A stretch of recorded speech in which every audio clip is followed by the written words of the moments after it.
নমস্কার বন্ধুরা, আজকে আমি তোমাদের সাথে শেয়ার করব কিভাবে মডার্ন ইন্ডিয়াকে পড়তে হয়, মডার্ন হিস্ট্রিকে। ঠিক আছে, দেখো মডার্ন হিস্ট্রিকে পড়তে গেলে খুব সহজে কয়েকটা বিষয় একটু মাথায় রাখতে হবে।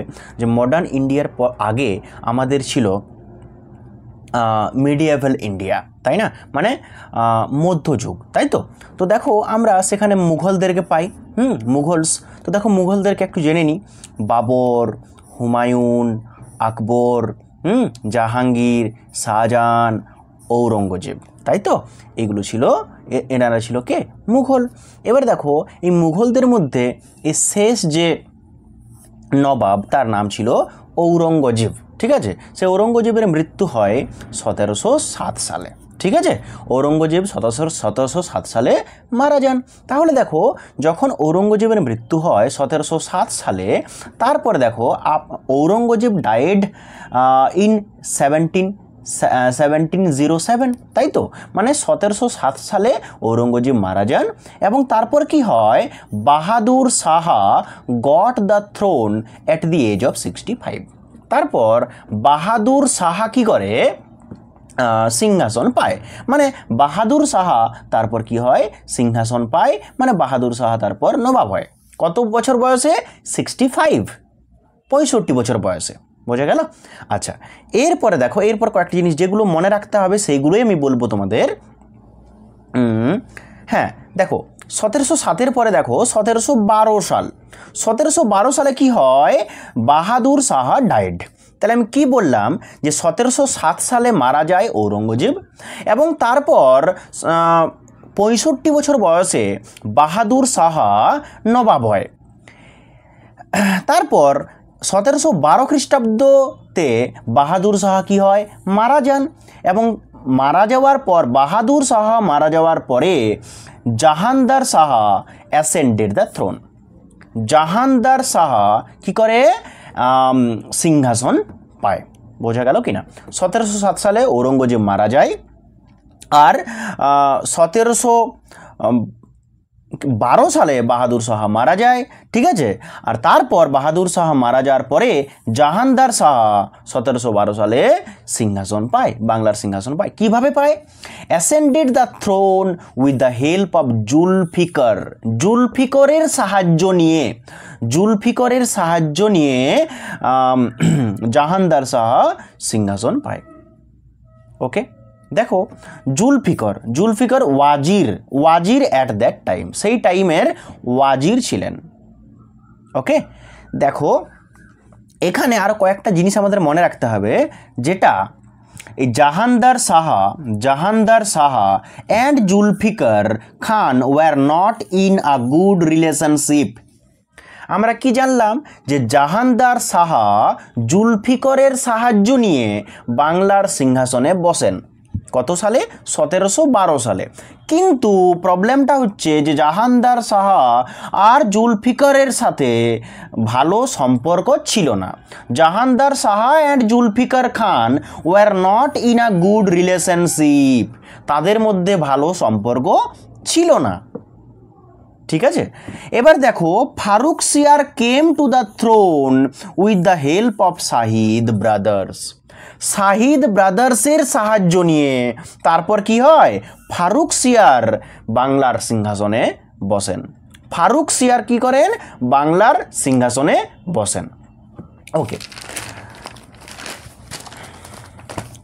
দেখো বোঝা গেল? তাহলে এই হচ্ছে আমাদের মোটামুটি বিষয়।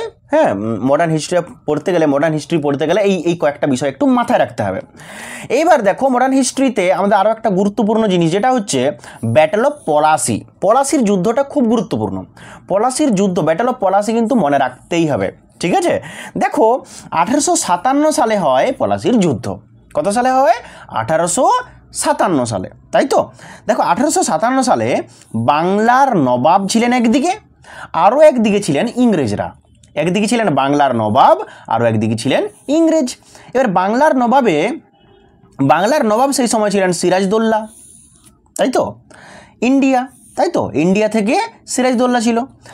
আর এই দিকে আরও একজন ছিল মীর জাফর। ঠিক আছে, যে ঘর শত্রু বিভীষণ আর কি। মির্জাফর ছিল এই বাংলার নবাব সিরাজদৌল্লার দিকে, বোঝা গেল কিনা। আর এই ইংরেজদের দিকে রবার্ট ক্লাইভ ফ্রম ইংল্যান্ডের সাইডে কে ছিল? রবার্ট ক্লাইভ, বোঝা গেল, রবার্ট ক্লাইভ। ওকে, এরপর দেখো সেই সময় হেক্টর মুনরো ছিল চিফ কমান্ডার। রবার্ট ক্লাইভের চিফ কমান্ডার ছিল হেক্টর মুনরো, মানে রবার্ট ক্লাইভের সমস্ত কাজ হেক্টর মুনরোই করত। তাহলে ইংরেজদের দিকে রবার্ট ক্লাইভ আর হেক্টর মুনরো আছে, আর বাংলার দিকে সিরাজদৌল্লা আর মির্জাফর আছে। ওকে, এরপর দেখো আমাদের যে ব্যাটেল অফ পলাশি হচ্ছে 1857 খ্রিস্টাব্দে, সে ব্যাটেল অফ পলাশিতে দেখো একদিকে বাংলা একদিকে ইংরেজ। এবার দেখো এখানে মনে রাখতে হবে যে মাদ্রাজ আন্ডার এলাহাবাদ, মাদ্রাজ এলাহাবাদের আন্ডারে, তাই তো। রবার্ট ক্লাইভ হেক্টর মুনরোকে কি বলে? হেক্টর মুনরোকে তাহলে রবার্ট ক্লাইভের প্রধান সেনাপতি মানে চিফ কমান্ডার। আর আন্ডার এলাহাবাদের দিকে দেখো, এলাহাবাদের যে মুঘল বাদশাহ ছিল তার নাম ছিল শাহ আলম দ্বিতীয়, বোঝা গেল, শাহ আলম দ্বিতীয় ছিল মুঘল বাদশাহ। ওকে, আর বেঙ্গলে সিরাজদৌল্লা, বেঙ্গলে কে ছিল? সিরাজদৌল্লা। আচ্ছা, যখন এই পলাশির যুদ্ধ হয় তখন এই কয়েকটা জিনিস আমাদের একটু মনে রাখতে হবে, যে 30,000 আর্মি নিয়ে সিরাজউদ্দৌলা কাসিম বাজার অ্যাটাক করে। ঠিক আছে, 30,000 আর্মি নিয়ে সিরাজদৌল্লা কি করে? কাসিম বাজার অ্যাটাক করে, আক্রমণ করে। আর এই যে মানে কি বলবো, ইংল্যান্ডের পক্ষে দেখো 8 ফোর্টস ছিল, মানে 8টা দুর্গ ছিল, ঠিক আছে, মেড বাই ইংলিশ ম্যান, মানে ইংরেজরা 8টা দুর্গ বানিয়েছিল, ঠিক আছে। আর এরা 30,000 আর্মি নিয়ে সিরাজদৌল্লা কি করে? কাসিম বাজার আক্রমণ করে, ঠিক আছে। এরপরের পয়েন্ট আসি যে 173 জন 173 পিপল ফ্রম ইংল্যান্ড ওয়ার্কড দেয়ার, ঠিক আছে। ইংল্যান্ডের দিক থেকে 173 জন সেখানে কাজ করত। সিরাজদৌল্লা সবাইকে অ্যারেস্ট করলো, Siraj-ud-Daulah arrested all of them. তারপর সিরাজদৌল্লা ওই যে কাসিম বাজার আর যে 8টা দুর্গ সেগুলো সব ভেঙে ফেললো। দেন সিরাজদৌল্লা ডেস্ট্রয়েড কাসিম বাজার অ্যান্ড 8 ফোর্টস। তারপর আফটার 17 ডেজ 17 দিন পরে the news went to Robert Clive. এই খবরটা রবার্ট ক্লাইভের কাছে পৌঁছায়। রবার্ট ক্লাইভ রেগে যান এবং হেক্টর মুনরো মির্জাফরের সাথে মিট করে। হেক্টর মুনরো কি করে? মির্জাফরের সাথে দেখা করে। হেক্টর মুনরো মির্জাফরকে এলাহাবাদে ডাকে। হেক্টর মুনরো মির্জাফরকে এলাহাবাদে ডাকে। রবার্ট ক্লাইভ তারপর রবার্ট ক্লাইভ কি করে? এই যে পলাশি নামের একটা জায়গায় সিরাজদৌল্লাকে আক্রমণ করে। রবার্ট ক্লাইভ পলাশি নামের একটা জায়গায় 1757 সালে আক্রমণ করে। এটাই হচ্ছে পলাশির যুদ্ধ। তারপরে দেখো then Mir Jafar became the nawab of Bengal. তারপরে কি হয়? মির্জাফর বেঙ্গলের নবাব হয়ে যায়। They came to India for trade. Okay, the British became trader but did not want to be the ruler. ব্রিটিশরা ট্রেডার হিসেবে এসেছিল ইন্ডিয়াতে, তারা কখনো রুলার হতে চায়নি, তাই অন্য কাউকে রুলার বানিয়েছে, কিন্তু সমস্ত প্রফিট তারা লুটে নিয়েছে। দেখো, they came to India for trade, they did not came to India as ruler, not as ruler. British came to India why? কেন ব্রিটিশরা ইন্ডিয়াতে এসেছিল? ট্রেডার হিসেবে, তাই না? ট্রেডার হিসেবে। এবার দেখো 1757 খ্রিস্টাব্দে আমাদের পলাশির যুদ্ধ হলো। তারপরের একটা গুরুত্বপূর্ণ যুদ্ধ সেটা হচ্ছে 1764 সালের বক্সারের যুদ্ধ, battle of boxer. Battle of boxer, Mir Jafar first 3 month, Mir Jafar প্রথম 3 মাস কি হয়, মির্জাফর প্রথম 3 মাস খুব ভালোভাবে হ্যাঁ মানে নবাব হিসেবে থাকে। The British became good to Mir Jafar, মির্জাফরের সাথে খুব ভালো ব্যবহার করে ব্রিটিশরা, মানে ইংল্যান্ডের লোকেরা, ঠিক আছে, যারা এই ইন্ডিয়াতে এসেছিল কি করার জন্য, বিজনেস করার জন্য। ওকে, চলো নেক্সট পেজে যাওয়া যাক। দেখো নেক্সট পয়েন্ট হচ্ছে হঠাৎ করে হেক্টর মুনরো দাবি জানায় যে Mir Jafar has to give 15 lakh every month in British fund. হঠাৎ করে হেক্টর মুনরো মির্জাফরকে বলে যে প্রত্যেক মাসে মির্জাফরকে ব্রিটিশ ফান্ডে 15 লাখ টাকা করে দিতে হবে। প্রত্যেক মাসে ব্রিটিশ ফান্ডে মির্জাফরকে 15 লাখ টাকা করে দিতে হবে। মির্জাফর তো খুব রেগে গেল। তখন মির্জাফরের সাথে হেক্টর মুনরোর একটা যুদ্ধ হয়, ঠিক আছে। সেই যুদ্ধে মির্জাফর ফ্রেঞ্চদের সাহায্য নিয়েছিল with the help of French. কিন্তু হেক্টর মুনরো জিতে যায়, মির্জাফর হেরে যায় সেই যুদ্ধে। মীর কাসিম তারপর কি হয়, মীর কাসিম বাংলার নবাব হয়। Mir Qasim became the ruler, Mir Qasim বাংলার নবাব হয়। মির্জাফরের জামাই হচ্ছে মীর কাসিম।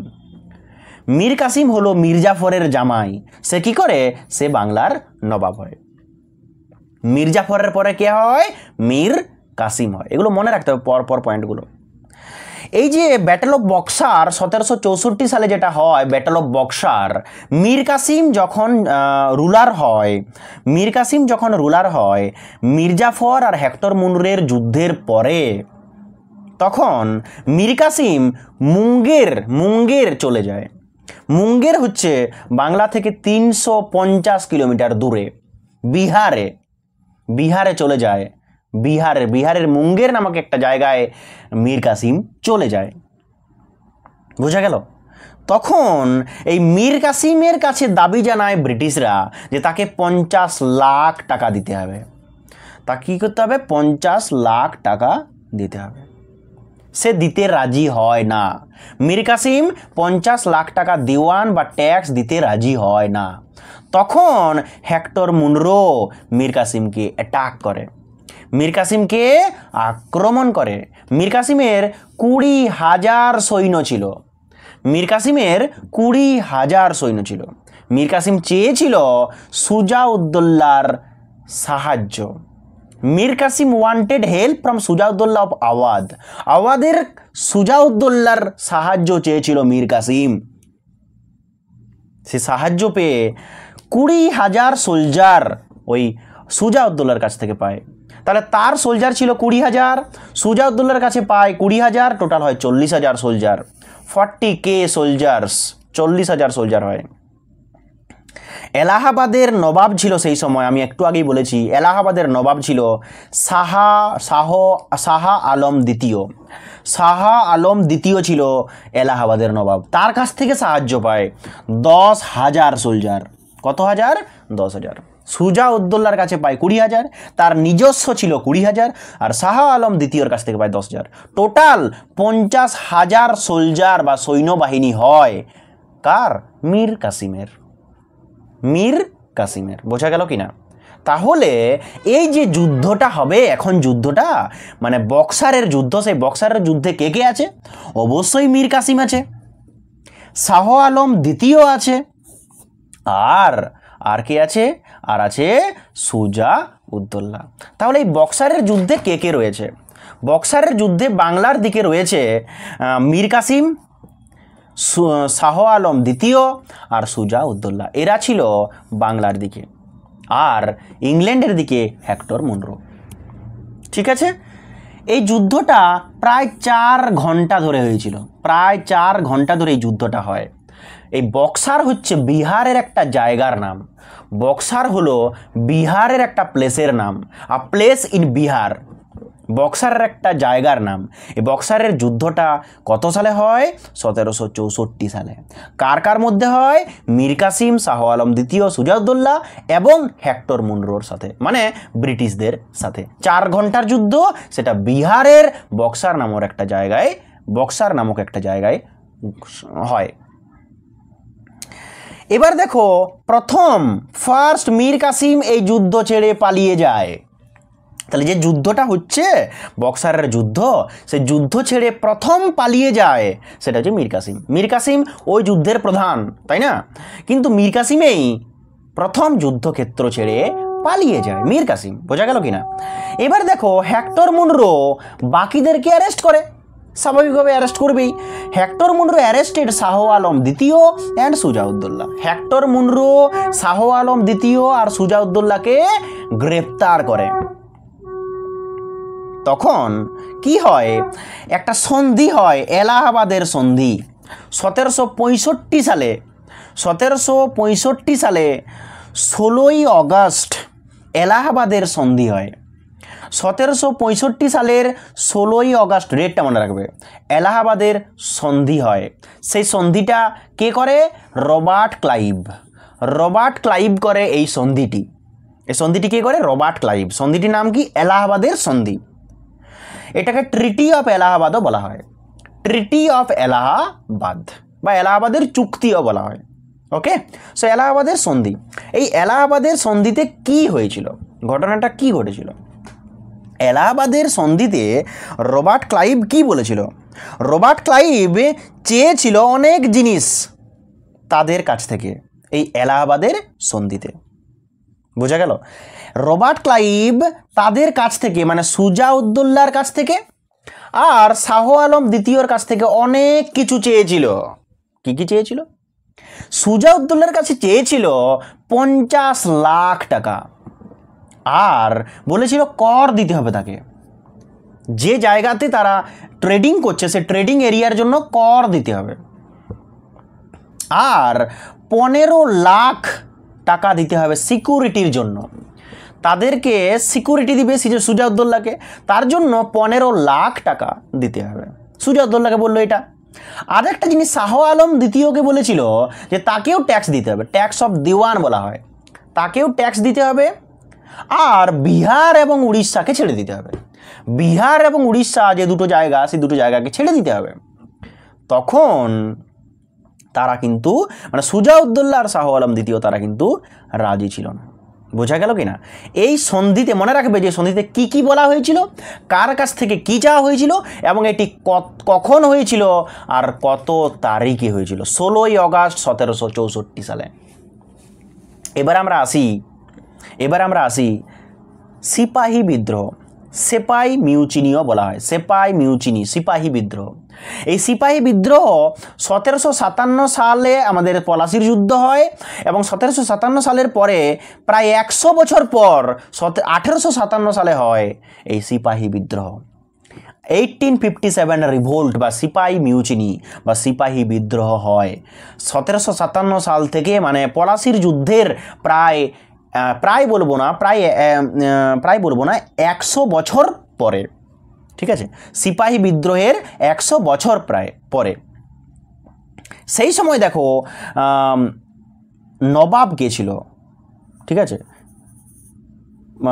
নবাব বলছি, সেই সময় মুঘল বাদশাহ কে ছিল?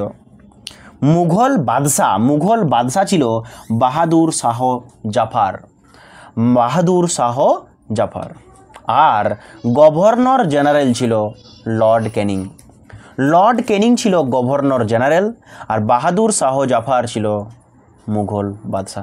তোমাকে ফোন করেছিল, বলছে কি, বলছে আমি বলছি তাহলে বের করে আনি দিব আধার কার্ড, বলছে কত টাকা লাগবে। ঠিক আছে, আচ্ছা, তাহলে এটার কারণ কি? এই সিপাহী বিদ্রোহের কারণ কি? সিপাহী বিদ্রোহের কতগুলো কারণ আছে। একটা হচ্ছে সোশ্যাল রিজন, সামাজিক কারণ, ইকোনমিক রিজন মানে অর্থনৈতিক কারণ, পলিটিক্যাল রিজন মানে রাজনৈতিক কারণ। ওকে, একটা একটা করে আমরা জানি।